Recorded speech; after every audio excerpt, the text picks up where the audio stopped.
രാഹുൽ മാങ്കൂട്ടത്തിൻ്റെ ഒളിവ് ജീവിതം അടുത്തതായി ഇറങ്ങുന്ന ഒരു സിനിമയാകുമെന്നുള്ളതിൽ തർക്കമൊന്നുമില്ല.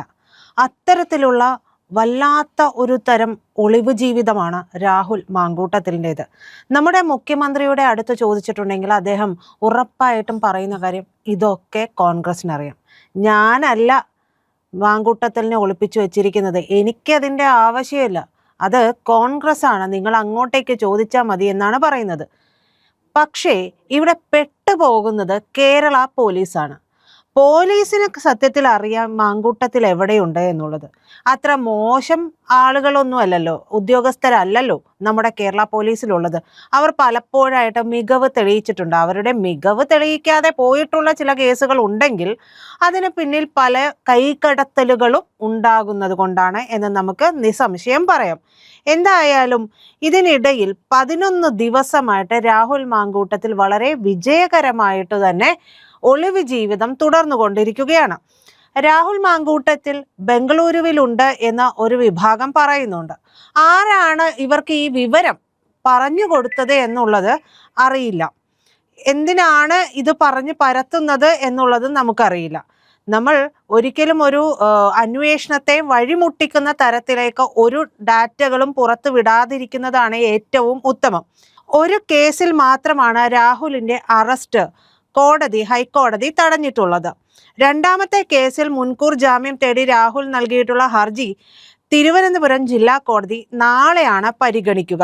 കേസിൽ അറസ്റ്റ് തടഞ്ഞ് ഇടക്കാല ഉത്തരവ് പുറപ്പെടുവിക്കണമെന്ന രാഹുലിന്റെ ആവശ്യം കോടതി തള്ളുകയും ചെയ്തു. അങ്ങനെ ഒരു കേസിന് ഒരു തടവ് കൊടുത്തു, ഒരു തടയിടാനുള്ള ഒരു അവസരം കൊടുത്തിട്ടുണ്ട്. പക്ഷേ പിന്നാലെ ഇങ്ങനെ കേസ് വന്നിട്ടുണ്ടെങ്കിൽ കോടതിക്ക് ഇത് മാത്രം നോക്കിയിരിക്കില്ല അല്ല ജോലി മിസ്റ്റർ രാഹുൽ മാങ്കൂട്ടത്തിന് ഇത് മാത്രമായിരിക്കും പണി. അതായത് കോഴിപ്പണി മാത്രമായിരിക്കും അറിയുന്നുണ്ടാവുക. അതിനെ തുടർന്ന് പലരും പല സമയങ്ങളിലായിട്ട് ഇത്തരത്തിലുള്ള കാര്യങ്ങളുമായിട്ട് അപവാദങ്ങളോ ആരോപണങ്ങളുമായിട്ട് വരുന്നുണ്ടാവും. പക്ഷെ ഇതെല്ലാം തെളിവ് സഹിതമാണ് എന്ന് പറയുമ്പോഴും ഈ ഉഭയസമ്മത പ്രകാരമായതുകൊണ്ട് തന്നെ എത്രത്തോളം കേസ് നിലനിൽക്കും എന്നുള്ളതൊക്കെ കോടതിയിൽ തെളിയിക്കപ്പെടേണ്ട കാര്യങ്ങളാണ്. പക്ഷേ അദ്ദേഹം ഒളിവ് ജീവിതത്തിൽ നടന്നുകൊണ്ട് പലപ്പോഴും ആദ്യഘട്ടത്തിൽ ലഡ്ഡു തിന്നാനും ഇനോഗ്രേഷന് വേണ്ടിയിട്ടും ഒക്കെയും, അതായത് പ്രതിപക്ഷ നേതാവിനെ പോലും അദ്ദേഹത്തിന്റെ വാക്കിന് പോലും പുല്ലുവില കൽപ്പിച്ചുകൊണ്ട് അദ്ദേഹം പാറിപ്പറന്ന് നടന്നതാണ്. എന്തുകൊണ്ടാണ് ഈ പാറിപ്പറക്കൽ പെട്ടെന്ന് മാറിപ്പോയത് എന്നുള്ളതാണ് മനസ്സിലാകാത്തത്. അപ്പോഴാണ് മുഖ്യം പറയുന്നത് കോൺഗ്രസിന് അറിയാമെന്നുള്ളത്. അപ്പോൾ കുറച്ച് സംശയങ്ങൾ മുഖ്യനോടും ചോദിക്കാനുണ്ട്. രാഹുൽ മാങ്കൂട്ടത്തില് മാറി ഒളിവിൽ കഴിയുകയാണ് എന്ന് പറയുന്നു. അത് കർണാടകയിലാണ് എന്നും പറയുന്നുണ്ട്. അതിന് ഒപ്പം ചേർത്ത് പറയുന്ന കാര്യം കർണാടകയിൽ DKയുമായിട്ടുള്ള കൈകോർക്കലുകൾ, DK വമ്പൻ സ്രാവാണ്, അപ്പോൾ അവിടെ എത്തിപ്പെട്ടിട്ടുണ്ടെങ്കിൽ പൂർണ്ണ സംരക്ഷണയിലായിരിക്കും എന്നൊക്കെയുള്ള വാർത്തകളൊക്കെ വരുന്നുണ്ട്. ഇത് സത്യമാണോ എന്നറിയണമെങ്കിൽ സത്യത്തിൽ മാങ്കൂട്ടത്തിൽ തന്നെ പിടിയിലാകേണ്ടി വരുന്ന ഒരവസ്ഥയുണ്ട്. പിന്നെ ഇത് എങ്ങനെയാണ് ഒരേ സമയം ഞാൻ കണ്ട വാർത്ത രാഹുൽ മാങ്കൂട്ടത്തിൽ കർണാടകയിലുണ്ട്, മറ്റൊരു ഓൺലൈൻ ഇതിൽ കണ്ട വാർത്ത എന്ന് പറയുന്നത് തമിഴ്നാട്ടിൽ കണ്ടു എന്നുള്ളതാണ്. അപ്പോൾ ഇങ്ങേരെന്താണ് കുമ്പിടിയാണോ? ഒരേ സമയം 2 സ്ഥലത്ത്. ഇനി വേറെ എങ്ങും കാണാത്തത് കൊണ്ടാണ്, ഇനി എൻ്റെ കണ്ണിൽ പെടാതെ പോയത് കൊണ്ടാണോ എന്നറിയില്ല. അങ്ങനെയാണെങ്കിൽ യഥാർത്ഥത്തിൽ രാഹുൽ മാങ്കൂട്ടത്തിൽ കുമ്പിടിയാണ് എന്ന് തന്നെ നമുക്ക് പറയേണ്ടിയും വരുന്ന ഒരവസ്ഥയുണ്ട്. തിരുവനന്തപുരം സെഷൻസ് കോടതിയിൽ മാങ്കൂട്ടത്തിനായിട്ട് മുൻകൂർ ജാമ്യാപേക്ഷ സമർപ്പിച്ചതും വാദിച്ചതും അതിപ്രഗത്ഭനായിട്ടുള്ള വക്കീൽ ശാസ്തമംഗലം അജിത്താണ് എന്നാണ് വാർത്തകളിൽ നിന്ന് അറിയാൻ കഴിഞ്ഞിട്ടുള്ളത്. അപ്പൊ ഈ കേസ് എങ്ങനെ അദ്ദേഹത്തെ ഏൽപ്പിച്ചു? അത് മാങ്കൂട്ടത്തിൽ നേരിട്ട് ചെന്നിട്ട് ശാസ്തമംഗലം അജിത്ത് എന്ന് പറയുന്ന അഭിഭാഷകനെ ഏൽപ്പിച്ചതാണോ? അതിലൊരു സംശയമുണ്ട്. ഒപ്പിട്ടതാണ്, വക്കാലത്ത് നേരിട്ട് ചെന്ന് ഒപ്പിട്ടതാണ് എന്നുള്ളത് കൂടി വരുന്നുണ്ട്. പിന്നാലെ അടുത്ത വാർത്ത വരികയാണ്. അതായത് ശാസ്തമംഗലം അജിത്ത് എന്ന് പറയുന്ന അഭിഭാഷകന് വക്കാലത്ത് നേരിട്ട് ചെന്ന് രാഹുൽ മാങ്കൂട്ടത്തിൽ ഒപ്പിട്ട് കൊടുത്തു എന്നാണ് പറയുന്നത്. അപ്പൊ ഈ ഒപ്പിട്ട് കൊടുക്കാൻ പോയത് എങ്ങനെയാണ്? അത് ഈ കേരളയിലെ റോഡുകളിൽ കൂടെ നിർബാധം പോയതാണോ, അതോ തലയിൽ മുണ്ടിട്ടുകൊണ്ട് കാറിനുള്ളിൽ കയറി തലയിൽ മുണ്ടിട്ടുകൊണ്ട് പോയതാണോ എന്നുള്ള സംശയമൊക്കെ എന്തായാലും ഉണ്ട്. അപ്പോൾ ഈ പറയുന്ന മാങ്കൂട്ടത്തിൻ്റെ പേരിൽ കേസ് എടുത്ത ശേഷമാണോ, അതിനു മുൻപാണോ ഈ വക്കാലത്ത് ഒപ്പിട്ടത് എന്നുള്ള വാർത്തകളൊന്നും വന്നില്ല. ആകെ അറിഞ്ഞ കാര്യം ശാസ്തമംഗലം അജിത്തിൻ്റെ മുൻപിൽ പോയി നേരിട്ട് ഒപ്പിട്ട് കൊടുത്തു എന്നുള്ളതാണ്. അതുകൊണ്ടാണ് ഈ സംശയം ഉണ്ടാകാനുള്ള കാര്യം. മുമ്പേ പറഞ്ഞല്ലോ, സംശയങ്ങളാണ്, നമുക്ക് തെറ്റുണ്ടെങ്കിൽ ക്ഷമിച്ചേക്കുക എന്ന് മാത്രമേ പറയാൻ പറ്റൂ. അപ്പോൾ കേസ് എടുക്കുന്നതിന് മുൻപാണെങ്കിൽ ഈ മാങ്കൂട്ടത്തിൽ മുഖ്യമന്ത്രിയെ കാണാൻ പോകുന്നു എന്ന വിവരം നേരത്തെ കിട്ടുകയും കേസും അറസ്റ്റും ഉണ്ടാകുമെന്ന്, അതായത് മുഖ്യമന്ത്രിയെ കാണാൻ പോകുമ്പോൾ സ്വാഭാവികമായിട്ടും ഇലക്ഷൻ സമയം കൂടിയാണ്, കത്തിച്ചു വിടാനായിട്ട് ഒരു ആയുധം നമ്മുടെ മുഖ്യമന്ത്രിയുടെ കയ്യിലേക്ക് കിട്ടുകയാണ്. അപ്പോൾ അദ്ദേഹം ധർമ്മ സംരക്ഷകനായതുകൊണ്ട് ഈ ഒരു വിഷയത്തിൽ കൃത്യമായ നടപടി എടുക്കുമെന്നുള്ളത് അറിയാവുന്നത് കൊണ്ട് കാലയെ കൂട്ടി ഇതെല്ലാം സ്മെല്ല് ചെയ്ത് അറിഞ്ഞുകൊണ്ട് പോയതാണോ എന്നുള്ള ഒരു സംശയം കൂടി അവിടെയുണ്ട്. അതല്ല, ഇനി കേസ് എടുത്ത ശേഷമാണ് അദ്ദേഹം തിരുവനന്തപുരത്തെത്തി വക്കാലത്ത് ഒപ്പിട്ടത് എന്നുണ്ടെങ്കിൽ പിന്നെ പോലീസ് അന്വേഷിച്ചു കൊണ്ടിരിക്കുമ്പോൾ എങ്ങനെയാണട ഉവേ ഈ രാഹുൽ മാങ്കൂട്ടത്തിൽ ഇതിനിടയിലേക്ക് നിർബാധം, അതായത് പാലക്കാട് നിന്ന് തിരുവനന്തപുരത്തെത്തി വക്കാലത്ത് ഒപ്പിട്ട ശേഷം പോകുന്നത്? കേരളത്തിൻ്റെ, അതായത് ഈ പറയുന്ന പാലക്കാടും തിരുവനന്തപുരം കേരളത്തിൽ തന്നെയാണ് എന്നാണ് ഇപ്പോഴും എൻ്റെ ഒരു അറിവ്. അപ്പോൾ പോലീസ് വല വിരിച്ചന്വേഷിക്കുന്നു, വളരെ കാര്യമായി നിരീക്ഷിച്ചു കൊണ്ടിരിക്കുന്നു.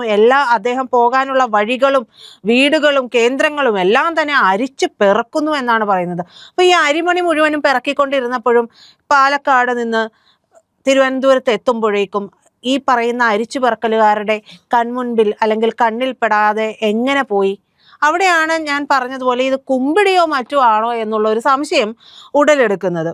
എന്തായാലും അതിനുശേഷം നമ്മുടെ കേരളത്തിലൂടെ തന്നെ സഞ്ചരിച്ച് പാലക്കാട് കോയമ്പത്തൂർ വഴിയോ അല്ലെങ്കിൽ കണ്ണൂർ കാസർഗോഡ് വഴിയോ ആയിരിക്കാം ഒരുപക്ഷെ കർണാടകയിൽ എത്തിയിട്ടുണ്ടാവുക എന്നാണ് മനസ്സിലാക്കാൻ കഴിയുന്നത്. അപ്പോൾ രണ്ട് സ്ഥലത്തുണ്ട് എന്ന് പറയുന്നു. പിന്നീട് ഈ മാധ്യമങ്ങൾ തമ്മിൽ ഒരു ധാരണയിലെത്തുകയാണ്, എല്ലായിടത്തും കൂടെ കൊടുക്കണ്ട, നമുക്ക് കർണാടകയിൽ നിന്ന് അങ്ങനെ അങ്ങ് പറയാം എന്നുള്ള ഒരു കാര്യത്തിൽ ഒരു ധാരണയിലെത്തിയത് കൊണ്ടായിരിക്കും ഇപ്പം എല്ലാവരും കർണാടക ബേസ് ചെയ്തിട്ടാണ് വാർത്തയൊക്കെ കൊടുക്കുന്നത്. അപ്പം അങ്ങനെ വാർത്ത കൊടുക്കണമെന്നുണ്ടെങ്കിൽ അപ്പോഴും കർണാടകയിലേക്ക് പോകാനായിട്ട് പാലക്കാട് നിന്ന് തിരുവനന്തപുരത്ത് എത്തണം, അവിടെ നിന്ന് കർണാടകയിലേക്ക് പോകണം. അപ്പം അദ്ദേഹം ഏതെല്ലാം വഴി പോയിട്ടുണ്ടാകാം? പാലക്കാട് തിരിച്ചു വന്നതിന് ശേഷം പാലക്കാട് കോയമ്പത്തൂർ വഴി പോയോ, അതോ കണ്ണൂർ കാസർഗോഡ് വഴി പോയോ, എങ്ങനെയാണ് പോയത്? ഈ പോയ പോക്കിലൊന്നും തന്നെ നമ്മുടെ പോലീസ് സന്നാഹങ്ങളൊന്നും ഇദ്ദേഹത്തെ കണ്ടതേയില്ലേ? മനസ്സിലാവാത്തതുകൊണ്ട് ചോദിക്കണം, കണ്ണിൽ മത്ത കുത്തിയത് കൊണ്ടാണോ കാണാത്തത്, അതോ വല്ലവരുടെയൊക്കെ നിർദ്ദേശം എത്തിയത് കൊണ്ട് അവർ മനഃപൂർവ്വം കാണാതെ പോയതാണോ, എങ്ങനെയാണ് എന്നുള്ളത് യാതൊരു എത്തും പിടിയുമില്ല എന്നുള്ളതാണ്. മാത്രമല്ല, നമ്മുടെ ഒരു സാമാന്യ ബുദ്ധി വെച്ചിട്ട് തന്നെ അന്വേഷിച്ചിട്ടുണ്ടെങ്കിൽ തിരുവനന്തപുരത്ത് എത്തിയിട്ടുള്ള രാഹുൽ മാങ്കൂട്ടത്തിലാണ് എന്നുണ്ടെങ്കിൽ അവിടെ നിന്ന് നേരെ പോകാനുള്ള സാധ്യത എന്ന് പറയുന്നത് തമിഴ്നാട്ടിലേക്കല്ലേ? തമിഴ്നാട്ടിലേക്ക് പോകാനുള്ള ഒരു സാധ്യതയുള്ളത്. അപ്പോൾ ആ സാധ്യതയെ പോലെ എങ്ങനെയാണ് തള്ളാൻ കഴിയുന്നത്? അപ്പോൾ അതുവഴി ഇനി തമിഴ്നാട്ടിലെത്തി തമിഴ്നാട് വഴി തെലുങ്കാനയിലേക്ക് പോയി അങ്ങനെയൊക്കെ വേണമെങ്കിൽ നമുക്ക് അവർക്ക് വേണ്ടിയിട്ട് വിശ്വസിക്കാം, അവർക്കൊരു മനസമാധാനം കിട്ടിക്കോട്ടെ എന്നുള്ളതാണ്. എന്തായാലും ഇവിടെ മാധ്യമങ്ങൾ എല്ലാവരും തന്നെ കർണാടക, ബാംഗ്ലൂർ എന്നൊക്കെ പറഞ്ഞ് നിരന്തരം വാർത്ത കൊടുത്തുകൊണ്ടിരിക്കുകയാണ്. ഇതിനിടയിൽ ഈ പരിപാടികളെല്ലാം രാഹുൽ മാങ്കൂട്ടത്തിൽ ഒപ്പിക്കുന്നുണ്ട്. മാത്രമല്ല, സുഖമായിട്ട് തമിഴ്നാട് വഴി കടന്നു കളയാനാണ് സാധ്യത എന്നുള്ളത് കൂടിയാണ് സാമാന്യ യുക്തിക്ക് നിരക്കുന്ന ഒരു നിരീക്ഷണം എന്ന് എനിക്ക് തോന്നിയിട്ടുള്ളത്. എന്തായാലും അടുത്ത കേസ് കൂടി വരികയാണ്. അതിൻ്റെ മുൻകൂർ ജാമ്യ ഹർജിക്ക് കോടതി നാളെയാണ് പരിഗണിക്കുന്നത്. അതിനുള്ളിൽ അറിയാം രാഹുൽ മാങ്കൂട്ടത്തിൻ്റെ കാര്യം എന്താകുമെന്നുള്ളത്. എന്തായാലും കോൺഗ്രസിൽ നിന്ന് പുറത്താക്കുന്നു, വി ഡി സതീശൻ്റെ സ്റ്റേറ്റ്മെൻറ്റ് വരുന്നു. പക്ഷേ എല്ലാവരും പറയുന്നത് അതായത് കോൺഗ്രസ് ഒന്നടങ്കം പറയുകയാണ് മുഖ്യമന്ത്രി പിണറായി വിജയൻ രാഹുൽ മാങ്കൂട്ടത്തിലിനെ സംരക്ഷിച്ചുകൊണ്ടിരിക്കുന്നുവെന്ന്. മുഖ്യമന്ത്രി പറയുകയാണ്, ആഭ്യന്തരം കൈയാളുന്ന മുഖ്യമന്ത്രി പറയുകയാണ് കോൺഗ്രസ് ആണ് സംരക്ഷിച്ചുകൊണ്ടിരിക്കുന്നതെന്ന്. അദ്ദേഹത്തിന് കോൺഗ്രസ് ആണ് സംരക്ഷിച്ചുകൊണ്ടിരിക്കുന്നത് എന്നറിയാമെങ്കിൽ എന്തുകൊണ്ട് കോൺഗ്രസ് പാളയങ്ങളിൽ പോയി തപ്പാനും കൃത്യമായിട്ട് രാഹുൽ മാങ്കൂട്ടത്തിലിനെ അറസ്റ്റ് ചെയ്യാനും ഈ പോലീസ് വകുപ്പിന് കഴിയുന്നില്ല? അതൊരു ചോദ്യം തന്നെയാണ് മുഖ്യമന്ത്രി. അങ്ങയുടെ കീഴിൽ അങ്ങ് കൈയാളുന്ന ആഭ്യന്തര വകുപ്പിന് കീഴിലുള്ള ഈ പോലീസ് സംവിധാനത്തിനെ ഒന്നടങ്കം ആക്ഷേപിച്ചു കളയാനൊന്നും ഈ മലയാളി സമൂഹം ചിന്തിക്കുമെന്ന് തോന്നുന്നില്ല. ആക്ഷേപിക്കാനുള്ള വകുപ്പില്ല. കാരണം അവർ പല സമയങ്ങളിൽ മിടുക്ക് തെളിയിച്ചിട്ടുള്ളവരാണ്. അപ്പോൾ നമുക്കറിയാം, ഇതിനു മുൻപ് ഈ ഹേമ കമ്മിറ്റി റിപ്പോർട്ട് വന്ന സമയത്ത് ഒരു പ്രമുഖ നടൻ ഇവിടെ തന്നെ ഉണ്ടായിരുന്നു. പക്ഷേ എല്ലായിടത്തും പോലീസ് അരിച്ചു പിറക്കി ഇതുപോലെ. എന്നിട്ട് ആ നടൻ വളരെ സുഗമമായിട്ട് നമ്മുടെ നാട്ടിലൂടെ നിരന്തരം നിർബാധം സഞ്ചരിച്ചു കൊണ്ടിരുന്നു. അദ്ദേഹത്തിൻ്റെ കാര്യങ്ങളെല്ലാം അദ്ദേഹം ഹാജരാവുകയും ഒക്കെ ചെയ്യുകയും ചെയ്ത ഒരു സന്ദർഭമുണ്ട്. നമ്മളത് മറന്നിട്ടില്ല. അപ്പോഴും നമ്മുടെ പോലീസ് വകുപ്പിൻ്റെ കഴിവുകേടായിട്ട് തോന്നുന്നില്ല. അത് കൃത്യമായ നിർദ്ദേശങ്ങളായിരുന്നു. അത്തരത്തിൽ തന്നെയാണ് ഈ പറയുന്ന രാഹുൽ മാങ്കൂട്ടത്തിലിന്റെ കാര്യത്തിൽ സംഭവിച്ചിട്ടുണ്ടാവുക. എന്തായാലും രാഹുൽ മാങ്കൂട്ടത്തിലിനെ സംരക്ഷിക്കുന്നത് ഇപ്പോൾ മുഖ്യമന്ത്രി പിണറായി വിജയനും അദ്ദേഹത്തിന്റെ വകുപ്പിലുള്ള പോലീസും തന്നെയാണ് എന്ന് ചിന്തിക്കാനാണ് എല്ലാവരും താല്പര്യപ്പെടുന്നത്. കാരണം സമനയുക്തിക്ക് നിരക്കുന്ന ചില കാര്യങ്ങൾ അങ്ങനെയാണ്, അതിലേക്കാണ് കൊണ്ടുചെന്ന് എത്തിക്കുന്നത്. പ്രിയപ്പെട്ട പ്രേക്ഷകരെ, വളരെ പ്രധാനപ്പെട്ട ഒരു കാര്യം എനിക്ക് നിങ്ങളോട് പറയാനുണ്ട്. ദേശീയ താല്പര്യം മുൻനിർത്തി ഇന്ത്യ ഫസ്റ്റ് എന്ന പോളിസി, രാജ്യമാണ് ഏറ്റവും പ്രധാനം എന്നുള്ള മുദ്രാവാക്യത്തോടെയാണ് ഞങ്ങൾ ഇന്ത്യ ലൈവ് ചാനൽ പ്രവർത്തനം ആരംഭിച്ചത്. രാജ്യത്തിന് വേണ്ടി മറ്റെന്തും മറന്ന് പ്രവർത്തിക്കുക എന്നതാണ് ഇന്ത്യ ലൈവ് മുന്നോട്ട് വെക്കുന്ന ആശയം. ഞങ്ങളുടെ വാർത്തകൾ കണ്ടാൽ അറിയാം, മറ്റു മാധ്യമങ്ങൾ മറച്ചു വെക്കുന്നതും പറയാത്തതും വളച്ചൊടിക്കുന്നതുമായ വാർത്തകൾ ഞങ്ങൾ നിങ്ങളിലേക്ക് എത്തിച്ചുകൊണ്ടിരിക്കുകയാണ്. സമീപകാലത്തുണ്ടായ നിരവധി സംഭവങ്ങൾ, ഇങ്ങനെ മറ്റു മാധ്യമങ്ങൾ തമസ്കരിച്ച വാർത്തകൾ ഞങ്ങളാണ് പ്രേക്ഷകരിലേക്ക് എത്തിച്ചത്. ഇത് രാജ്യത്തോടുള്ള ഞങ്ങളുടെ വിട്ടുവീഴ്ചയില്ലാത്ത കമ്മിറ്റ്മെൻറ്റിൻ്റെ ഭാഗമാണ്. ഇത് നിരന്തരം ഈ നിലപാട് തുടരാൻ ഞങ്ങൾക്ക് നിങ്ങളുടെ സഹായം ആവശ്യമുണ്ട്. ആ സഹായം വേണ്ടത് രണ്ട് തരത്തിലാണ്. ഒന്ന്, നിങ്ങൾ ഞങ്ങളുടെ ചാനൽ സബ്സ്ക്രൈബ് ചെയ്യണം. നമ്മുടെ ചാനലിൽ വരുന്ന വീഡിയോകൾ ലക്ഷക്കണക്കിന് ആളുകൾ കാണുന്നുണ്ട്. എന്നാൽ ഈ വീഡിയോകൾ കാണുന്ന നല്ലൊരു ശതമാനം ആളുകൾ ഇത് കണ്ടതിന് ശേഷം മടങ്ങിപ്പോവുകയാണ്. അവർ ആ ചാനലൊന്ന് സബ്സ്ക്രൈബ് ചെയ്യാൻ മറന്നു പോകുന്നു. നമ്മുടെ ചാനൽ ഉറപ്പായും നിങ്ങൾ സബ്സ്ക്രൈബ് ചെയ്യണം. അതിന് ഒരു നിമിഷം മതി. സബ്സ്ക്രൈബ് എന്നുള്ള ആ ബാറിലൊന്ന് നിങ്ങൾ വിരലമർത്തുക, ഒന്ന് ക്ലിക്ക് ചെയ്യുക. തൊട്ടുപുറത്ത് ഒരു ബെല്ലൈക്കണുണ്ട്. ആ ബെല്ലൈക്കണും കൂടെ നിങ്ങൾ ക്ലിക്ക് ചെയ്താൽ നമ്മൾ കൊടുക്കുന്ന എല്ലാ വാർത്തകളുടെയും നോട്ടിഫിക്കേഷൻ നിങ്ങൾക്ക് യഥാസമയം കിട്ടും. ഇതാണ് ഒന്നാമത്തെ കാര്യം. രണ്ടാമത്തെ കാര്യം, നമ്മൾ ഈ ചാനൽ ആരംഭിക്കുന്ന സമയത്ത് ഒരുപാട് ആളുകൾ വിളിച്ചിട്ട് ഇന്ത്യ ലൈവിനെ സപ്പോർട്ട് ചെയ്യാൻ, സഹായിക്കാനൊക്കെ മുന്നോട്ട് വന്നിരുന്നു. നമുക്ക് അത്തരം ഒരു സഹായവും വേണ്ട എന്ന് നമ്മൾ പറഞ്ഞിരുന്നു. ഇപ്പോൾ നമ്മുടെ ചാനലിനോട് ചേർന്ന് ഒരു ജോയിൻ എന്നൊരു ബട്ടൺ ഇപ്പോൾ നിങ്ങൾക്ക് കാണാം.